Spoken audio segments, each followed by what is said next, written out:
전쟁으로 인해 고향을 떠나 아픈 과거를 뒤로하고 새로운 땅에서 희망을 찾으려는 여성들이 있습니다. 그러던 어느 날 전쟁 속에서도 꿋꿋이 살아남으며 사진으로 그들의 이야기를 기록해온 한 기자는 상사로부터 뜻밖의 지시를 받았습니다. 왜 그 수많은 나라 중에 이들이 한국으로 이주했는지 취재해라. 그의 머릿속에선 온갖 의문이 쏟아졌고 그 이유를 도저히 이해할 수 없었습니다. 그렇게 그는 한국으로 향하기 시작했는데 그곳에서 펼쳐질 놀라운 이야기가 지금부터 시작됩니다. 안녕하세요. 제 이름은 에드워드 클라인이에요. 독일 출신 사진작가죠. 오랫동안 전쟁으로 무너진 도시들을 카메라에 담아왔어요.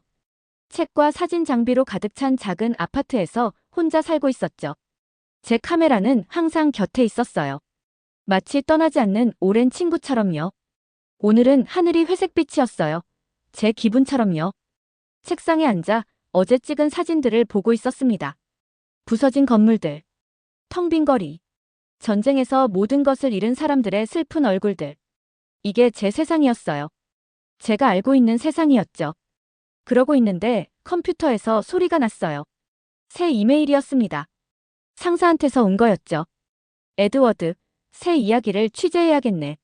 전쟁 지역 여성들이 새 삶을 시작하려고 한국으로 이주하고 있어. 왜 그곳으로 가는지 알아봐. 진짜 이야기를 가져와. 얼굴을 찌푸리며 차가워진 커피를 한 모금 마셨어요. 한국이라고? 왜 거기를 가려고 할까? 제 머릿속에서 한국은 그저 휴대폰과 컴퓨터를 만드는 곳일 뿐이었어요. 기술과 외모에 집착하는 나라. 진짜 인간적인 교류나 진정한 따뜻함이 있는 곳이 아니라고 생각하고 있었죠. 실제로 가본 적은 없지만 오랫동안 이런 부정적인 시각을 가지고 있었어요. 말도 안 돼. 이메일을 쳐다보며 혼잣말을 하고 있었어요. 이 여성들은 환상을 쫓고 있는 거야. 하지만 뭔가 궁금증이 생기고 있었어요. 제 일은 진실을 찾는 거니까요. 이미 그 진실이 뭔지 알고 있다고 생각해도 말이죠. 가방을 꾸리기 시작했어요. 카메라, 렌즈, 노트북, 펜. 제 일의 도구들이었죠. 떠나기 전에 거울을 보았어요. 제 파란 눈은 피곤해 보였고 갈색 머리는 자를 때가 됐더군요. 옷깃을 바로 세우고 심호흡을 했습니다. 이 여성들 몇 명을 만날 남부 도시로 가는 기차 안에서 풍경이 변하는 걸 지켜보고 있었어요. 전쟁은 여기 모든 것에 흔적을 남겼더군요. 버려진 농장들, 텅 빈 마을들. 기차는 이 모든 슬픈 이야기들의 무게를 실은 것처럼 천천히 움직이고 있었습니다. 뭘 발견하게 될지 생각하고 있었어요. 제 안의 고집스러운 부부는 곧 현실에 실망할 여성들을 만날 거라 예상하고 있었죠.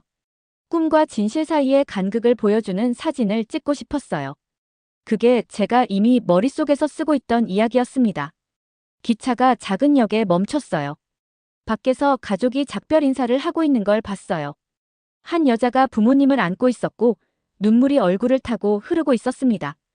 그녀에게는 가방이 하나 있었어요. 그녀도 한국으로 가는 건가요? 무엇을 뒤로 하고 있는 걸까요? 무엇을 찾길 바라고 있는 걸까요? 카메라를 들었다가 다시 내렸어요. 어떤 순간들은 다른 사람들의 삶을 담아내는 일을 하는 저 같은 사람에게도 너무 사적으로 느껴졌습니다. 기차가 다시 움직이기 시작하자 노트를 펼쳤어요. 제 생각, 의문, 의심을 적어 내려가고 있었습니다. 저는 항상 좋은 기자는 거리를 두고 관찰하며 감정적으로 연루되지 않는다고 믿어왔어요. 그래야 진실을 명확히 볼 수 있다고 생각했죠. 하지만 이번 임무는 뭔가 달랐어요. 이 여성들은 전쟁에서 모든 것을 잃었어요. 집, 가족 미래. 그리고 지금 그들은 제 생각에 그들이 찾는 것을 주지 못할 것 같은 곳으로 세계를 가로질러 여행하고 있었습니다. 만약 제가 틀렸다면 이 생각이 저를 놀라게 했어요. 저는 제 자신의 관점을 의심하는데 익숙하지 않았거든요. 목적지에 가까워지자 시골 풍경이 도시 건물들로 바뀌고 있었어요. 제 정류장이 곧 다가오고 있었습니다. 노트를 넣고 마지막으로 카메라를 확인했어요. 내일은 한국으로 이주할 계획인 5명의 여성을 만날 예정이었습니다. 그들의 이야기를 듣고 사진을 찍고 왜 그들이 익숙한 모든 것을 떠나 집과 너무도 다른 곳으로 가려는지 이해하려고 노력할 거예요. 하지만 마음 깊은 곳에서는 이미 답을 알고 있다고 생각하고 있었어요. 그들은 환상을 쫓고 있었어요. 존재하지 않는 완벽한 삶을요. 그리고 저는 그 이야기를 카메라에 담을 생각이었습니다. 그때는 알지 못했어요. 가장 강한 환상을 가진 사람은 바로 저일지도 모른다는 것을. 작은 카페에서는 커피 향과 뭔가 달콤한 냄새가 풍기고 있었어요. 빗방울이 창문을 두드리고 있었죠. 5명의 여성들이 테이블에 둘러앉아 저를 기다리고 있었습니다. 카페로 들어서면서 카메라를 꽉 쥐고 있었어요. 마치 그들의 이야기에 너무 가까이 다가가지 않도록 보호해주는 방패 같았죠. 제가 들어서자 여성들이 고개를 들었어요. 그들의 얼굴에는 여러 감정이 담겨 있었습니다. 희망, 걱정, 결심. 제 소개를 하고 왜 이곳에 왔는지 설명했어요. 제 목소리는 제 귀에도 딱딱하게 들리고 있었습니다. 편안하지 않았거든요. 사실 마음 한구석에서는 이곳에 오고 싶지 않았어요. 에바가 먼저 입을 열었어요. 그녀는 검은 머리에 너무 많은 슬픔을 본 지친 눈을 가지고 있었습니다. 전쟁 전에는 선생님이었죠.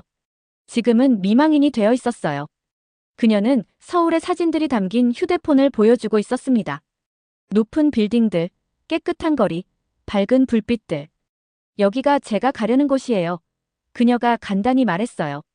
사진은 거짓말할 수 있다고 말하고 싶었어요. 실제 삶은 사진에서 보이는 것처럼 완벽하지 않다고요. 하지만 그녀의 표정에서 뭔가가 저를 멈추게 했어요. 그녀는 순진하거나 어리석지 않았어요. 이 결정을 신중하게 생각한 게 분명했죠. 왜 한국인가요? 의심을 숨기려 했지만 에바는 알아챘어요. 그녀는 휴대폰을 내려놓고 저를 똑바로 쳐다보고 있었어요. 당신이 생각하는 이유가 아니에요, 클라인 씨. 멋진 기술이나 케이팝 음악 때문이 아니라요. 평화를 위해서예요. 두려움 없이 잠들 수 있는 기회를 위해서죠. 그녀의 말이 저를 불편하게 만들고 있었어요. 제 이야기에 맞는 간단한 대답을 기대했는데 오히려 그녀의 답변이 제 가정에 의문을 던지게 했거든요. 다른 여성들도 자신의 이야기를 나누고 있었어요. 마르타는 폭격으로 남편과 아이를 잃었죠. 리사는 병원이 파괴된 의사였고요. 카타리나는 고향이 너무 위험해져서 떠나야 했대요. 각자 끔찍한 상실을 경험했지만 모두 조용한 희망을 품고 미래를 이야기하고 있었습니다. 그들이 말하는 동안 사진을 찍고 있었어요. 카메라 렌즈를 통해 평소라면 놓쳤을 세부적인 것들이 눈에 들어왔습니다. 과거를 언급할 때 살짝 떨리는 손. 계획을 설명할 때 빛나는 눈빛. 서로를 작은 몸짓으로 지지하는 모습. 팔에 살짝 닿는 손길. 함께 쓰는 휴지. 알아주는 고개 끄덕임. 그날 밤 호텔방에서 사진들을 보고 있었어요. 뭔가 잘못된 느낌이 들었습니다. 제가 쓰려고 계획했던 이야기, 불가능한 꿈을 쫓는 순진한 여성들에 관한 이야기 모두 오늘 보고 들은 것과 맞지 않았거든요. 이 여성들은 어리석지 않았어요. 제한된 선택지 속에서 어려운 결정을 내리는 생존자들이었죠. 노트북을 닫고 창밖의 비를 바라보고 있었어요. 제 확신이 흔들리고 있었습니다. 어쩌면 한국에 대해 잘못 알고 있었을지도 몰라요. 어쩌면 많은 것들에 대해 잘못 알고 있었을지도요. 다음 날 아침, 이 도시에 사는 한국인 기자 한승민 씨를 만났어요. 그는 고국으로 이주하고 싶어하는 전쟁 난민들을 돕고 있었죠. 저와 달리 그는 외향적이고 체계적이었어요. 분명하게 말하고 불필요한 말은 하지 않았죠. 처음에는 그의 직설적인 스타일이 불편했지만 곧 그의 솔직함을 고맙게 여기게 되었어요. 작은 식당에 앉아 저녁을 먹고 있었어요. 음식은 단순했지만 맛있었죠. 제 프로젝트에 대해 설명하면서 한국에 대한 개인적인 의견은 조심스럽게 피했어요. 하지만 승민 씨는 어쨌든 저를 꿰뚫어 보고 있었습니다. 당신은 이미 어떤 이야기를 하고 싶은지 정해놨군요. 그가 음식을 먹는 사이에 말했어요. 그건 진짜 저널리즘이 아니에요. 그의 말이 아팠어요. 사실이었으니까요. 진실이 어디로 이끌든 찾아가는 대신 이미 믿고 있는 것을 뒷받침할 증거만 찾고 있었거든요. 이 여성들은 당신의 편견보다 더 나은 대우를 받을 자격이 있어요. 승민 씨가 계속 말하고 있었어요. 한국에 오세요. 직접 보세요. 그리고 나서 이야기를 쓰세요. 한편으로는 거절하고 싶었어요. 한국에 간다는 건 제가 틀렸을 수도 있다고 인정하는 거였거든요. 편안한 영역을 벗어나는 일이었죠. 여기 머물면서 사진 몇 장 더 찍고 기사 써서 집에 가는 게 더 쉬웠을 거예요. 하지만 카페에서 만난 여성들의 얼굴이 계속 머릿속에 맴돌고 있었어요. 그들은 진실을 알 자격이 있었습니다. 그리고 어쩌면 놀랍게도 저도 그걸 찾아야 할 필요가 있었을지도요. 언제 출발할 수 있을까요? 승민 씨에게 물었어요. 그의 얼굴에 작은 미소가 번지고 있었어요. 마치 제가 결국 올바른 선택을 할 것을 알고 있었다는 듯이 제 결정에 놀라지 않는 것 같았어요. 그날 밤 편집장에게 전화해서 계획 변경을 설명했어요. 그리고 서울행 비행기 표를 예약했죠. 짐을 꾸리면서 긴장도 되고 설레기도 했어요. 몇 년 만에 처음으로 다른 사람의 여정을 기록하는 게 아니라 제 자신의 여정을 시작하고 있었거든요. 비행기가 서울을 향해 날아가는 동안 밑에서 웅웅거리는 소리가 들리고 있었어요. 작은 창문으로 구름이 지나가는 모습을 바라보고 있었죠. 걱정 때문에 배가 뭉치는 느낌이었어요. 만약 한국에서 보는 모든 것이 제가 이미 믿고 있는 걸 확인시켜준다면 어쩌죠? 시간만 낭비하는 건 아닐까요? 승민 씨가 옆에 앉아 신문을 읽고 있었어요. 그는 차분하고 확신에 찬 것 같았죠. 그의 자신감이 부러웠어요.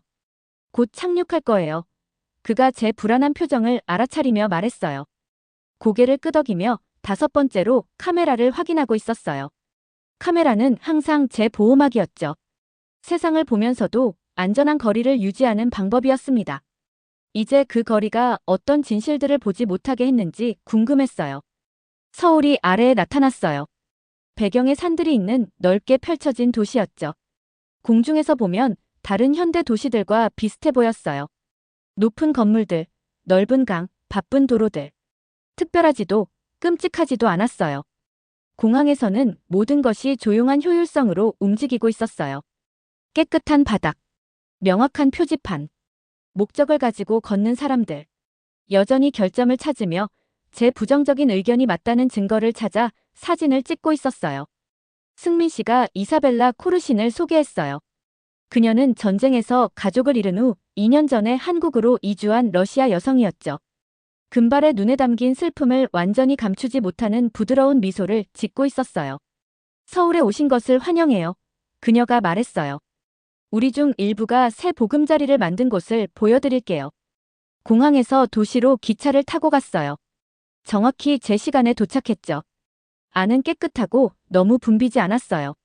사람들은 조용히 휴대폰을 보거나 책을 읽고 있었죠. 아무도 우리를 쳐다보거나 환영받지 못한다고 느끼게 하지 않았어요. 이사벨라가 이민자들이 정착한 동네로 우리를 안내하고 있었어요. 고급 아파트가 있는 화려한 지역이 아니었어요. 평범한 사람들이 사는 평범한 곳이었죠. 작은 아파트들, 가족 식당들, 공동체 정원들, 두려움 없이 공원에서 노는 아이들. 여기에요. 이사벨라가 커뮤니티 센터를 가리키며 말했어요. 우리가 매주 만나는 곳이에요. 안에서는 여러 다른 나라에서 온 여성들이 모이고 있었어요. 일부는 에바와 제가 만난 다른 이들과 같은 지역 출신이었죠. 음식과 이야기를 나누고 있었어요. 서로 한국어를 배우는 것을 도와주고 있었죠. 일자리, 학교, 일상생활에 대해 이야기하고 있었고요. 듣고 사진을 찍으면서 지켜봤어요. 이 여성들은 완벽한 삶을 살고 있지 않았어요. 언어장벽, 향수병, 때로는 편견 같은 어려움에 직면해 있었죠. 하지만 안전함도 찾았어요. 안정감. 다시 삶을 세울 수 있는 기회. 카타리나도 여기 있었어요.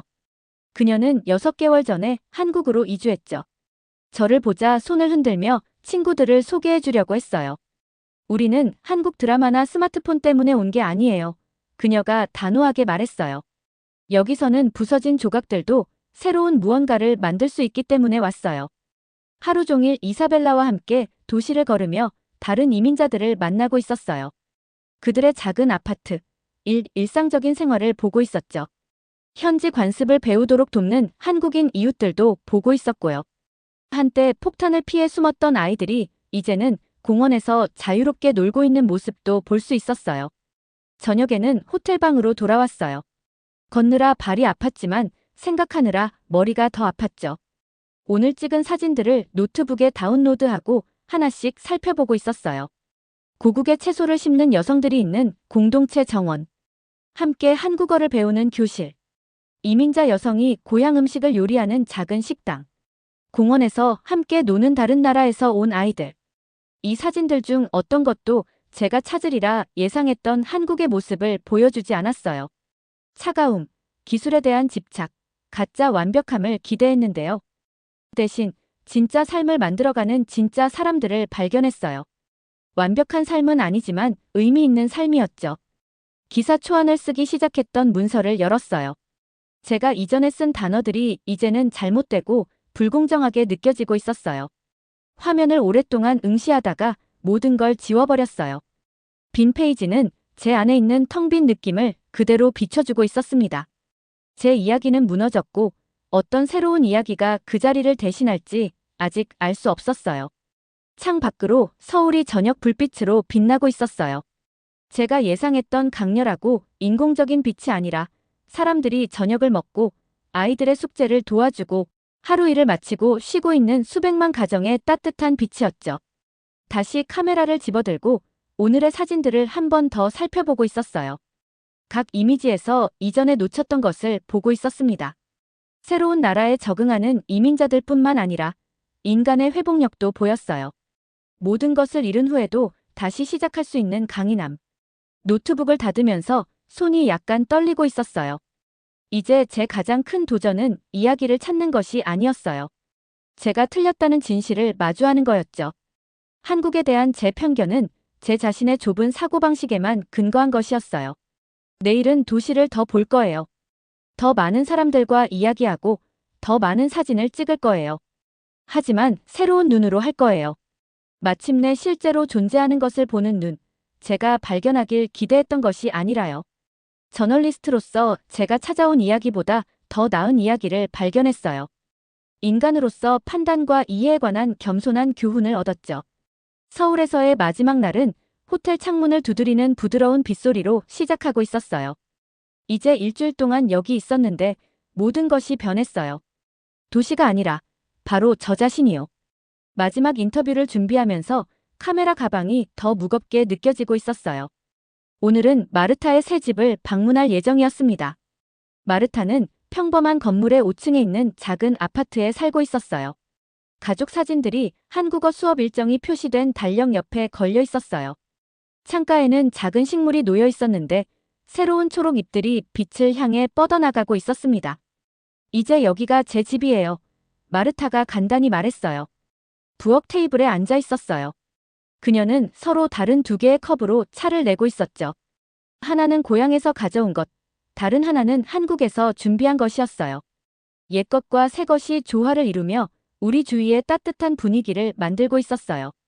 마르타는 직장에 있는 동안 폭격으로 잃은 남편과 아이의 사진을 조심스레 꺼내 보여주고 있었어요. 사진 속 그들의 얼굴을 만지는 그녀의 손이 살짝 떨리고 있었죠. 그 순간 우리 둘 다 말문이 막혀 있었어요. 아무 말도, 어떤 말도 충분히 그 아픔을 대신할 수 없을 것 같았어요.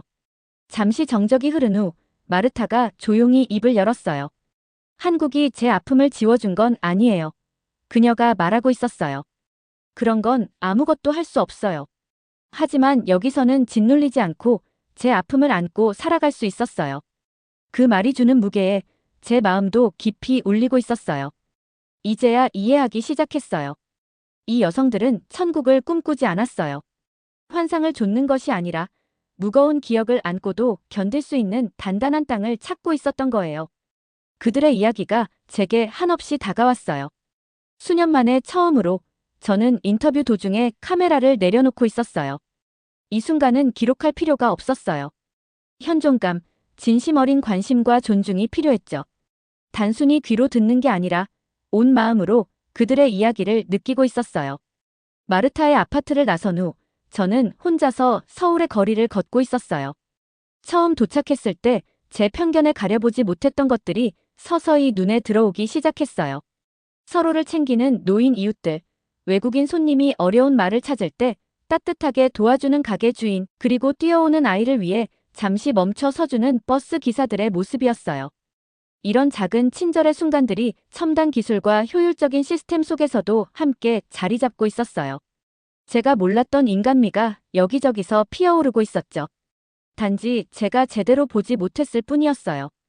그날 저녁 승민 씨가 저를 작은 식당으로 데려갔어요. 주인이 승민 씨의 이름을 기억하고 반갑게 맞이하는 모습이 인상적이었어요. 식당 내부는 아늑하고 따뜻한 불빛 아래 음식들이 정갈하게 차려져 있었어요. 맛있는 음식과 함께 잔잔한 음악이 흐르고 있었죠. 식사를 하며 승민 씨와 이야기 나누던 중 그는 조용히 물었어요. 그래서 이제 기사에 뭘 쓸 건가요? 저는 한참을 생각하다가 조심스레 대답했어요. 진실이요. 그러면서 말했어요. 처음엔 한 가지 이야기를 찾으러 왔다가 어느새 또 다른 이야기를 발견한 것 같아요. 제 생각과는 다르게 많은 것들에 대해 제가 틀렸다는 사실을 깨닫고 있었어요. 승민 씨는 고개를 끄덕이며 조용히 미소 짓고 있었어요. 그 미소 속에는 이해와 따뜻한 눈빛이 묻어 있었죠. 식사를 마치고 나오면서 우리는 한참 동안 거리를 걸으며 서로의 생각을 나누고 있었어요. 서울의 밤거리는 여전히 사람들로 분주하게 움직이고 있었고 가로등 불빛 아래서 작지만 빛나는 친절의 순간들이 계속되고 있었어요. 저는 그날 집으로 돌아가는 길에 제 마음 한켠에서부터 변해가는 감정을 느끼고 있었어요. 처음엔 제 편견으로 가득 찼던 눈이 이제는 작은 친절과 따뜻함을 보게 되었죠. 그렇게 저는 한 걸음씩, 한순간씩 세상을 다르게 바라보게 되고 있었어요. 한국을 떠나기 전에 이사벨라가 저를 특별한 행사에 초대하고 있었어요. 그날 공동체 정원에서 이민자 여성들이 함께 모여 나무를 심고 있었죠. 각자 고국에서 소중하게 간직한 한 그루의 나무를 들고 한국 땅에 심으면서 서로의 이야기를 나누고 있었어요. 이 나무들은 곧 한국 땅에서 같이 자라며 뿌리가 서로 얽히고 함께 지탱해 줄 것이라는 희망을 품고 있었죠. 모든 뿌리는 안정된 땅이 필요해요. 라고 이사벨라가 따뜻하게 설명하고 있었어요. 한국이 우리에게 준 건 완벽함이 아니라 다시 일어설 수 있는 안정감이에요. 그 말에 저도 고개를 끄덕이며 깊은 생각에 잠기고 있었어요. 저는 카메라 렌즈를 통해 이 특별한 순간을 담고 있었어요. 여러 나라에서 온 다른 말을 쓰는 여성들이 모두 한 마음으로 같은 땅을 파고 있는 모습은 단순하지만 강렬했어요. 그 풍경은 제게 오랫동안 머무를 인상을 남기고 있었죠. 집으로 돌아가는 비행기 안에서 저는 찍은 사진들을 꼼꼼히 검토하고 있었어요. 처음에는 제 시선이 결점을 찾으며 제 부정적인 의견을 뒷받침하려 했었는데 나중에 보니 사진들마다 연결과 회복력 그리고 새로운 시작이 담겨 있었어요. 한 장 한 장의 이미지가 제 마음속 깊은 곳에 작은 변화의 씨앗을 심어주고 있었죠. 책과 전쟁의 옛 사진들이 가득한 제 아파트로 돌아와서 저는 기사를 쓰기 시작하고 있었어요. 첫 문장은 이렇게 시작되었죠. 저는 신화라고 믿었던 것을 밝히기 위해 한국에 갔습니다. 대신 제 마음속에 숨겨진 또 다른 신화를 발견했습니다. 마르타, 에바, 이사벨라 그리고 그 밖에 많은 이들에 대해 정직하게 썼어요. 그들이 겪은 상실과 그럼에도 불구하고 보여준 용기, 그리고 부와 흥분보다는 단순히 안전한 삶을 되찾을 기회를 준 나라에 대해 이야기하고 있었어요. 기사가 발행되자 편집장은 이 작업이 지금까지 해온 것 중 가장 정직한 기사라고 칭찬해 주었어요. 독자들 역시 저에게 고마운 글들을 보내주며 새로운 시각으로 세상을 바라볼 수 있게 해주었다고 전해왔어요. 집에 돌아와 거실 벽에 새 사진을 걸어두었어요. 그 사진은 한국 땅에 나무를 심는 이민자 여성들의 모습을 담고 있었죠. 매일 그 사진을 바라보면서 가장 강력한 렌즈는 제 카메라가 아니라 제 자신의 편견을 넘어설 수 있는 의지라는 사실을 다시금 깨닫고 있었어요. 제 여정은 좋은 저널리즘이란 이미 믿고 있는 것을 확인하는 게 아니라 진실에 직면했을 때 용기를 내어 생각을 바꾸는 것임을 가르쳐 주고 있었어요. 한때 제 마음속에 굳게 자리 잡았던 편견들이 이 여성들의 따뜻한 눈빛과 손길 속에서 서서히 녹아내리고 있었어요. 그날 오후 행사가 끝난 후 이사벨라와 함께 작은 찻집에서 이야기를 나누고 있었어요. 그녀는 나무를 심으며 느꼈던 감정을 조용히 털어놓고 있었고 저는 그녀의 목소리에 귀 기울이며 한참 동안 생각에 잠겼었어요. 그녀의 말 한마디 한마디가 마치 잔잔한 파도처럼 제 마음속을 적셔주고 있었죠. 이렇게 저는 한국을 떠나기 전 그리고 한국에서 보낸 시간 속에서 많은 것을 배우고 있었어요. 이제 제 이야기는 프레임을 넘어 계속되고 있었어요. 마치 이 여성들이 트라우마를 딛고 앞으로 나아가듯 저도 눈을 활짝 뜨고 새로워진 시선으로 세상을 바라보며 계속 걸어가고 있었어요. 잘 들으셨나요? 세상에는 가슴 따뜻한 이야기들이 가득합니다. 감동 힐링 사연은 해외에서 전해지는 감동적인 사연들을 소개하며 다양한 이야기들을 통해 위로와 희망, 그리고 하루의 힐링을 선물해드립니다. 조그마한 힐링이 되셨다면 구독과 알림 설정도 큰 힘이 되어요. 다음 영상에서 더 좋은 사연으로 찾아뵙겠습니다. 시청해주셔서 감사합니다.